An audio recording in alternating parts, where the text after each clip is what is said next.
In this short video, I'll be showing you how you can uninstall Lightworks video editor for PC. It is super simple. So first of all, what you need to do is, well, you need to have the program installed. Then you need to go down to Start, click on this, and then you need to search for Delete Programs. And then this page will pop up. Then from here, you can just go up to the search bar and just click in Lightworks. And as you can see here, Lightworks, and then you can click delete. And are you sure? Yes, I'm sure to delete it. Then this page will pop up. Uninstall or remove from your computer, and you can just click uninstall.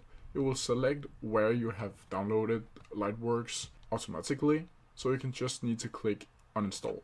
And then this page will pop up, and you should just make it do its thing. And then this page will pop up like the 404 maybe next time, and then you can read about it. You can see this video if you want to do that. Anyway, this is how you uninstall Lightworks video editor. If you have any questions about it, leave them down in the comment section below, and I'll try my best to answer them as quickly as possible. See ya!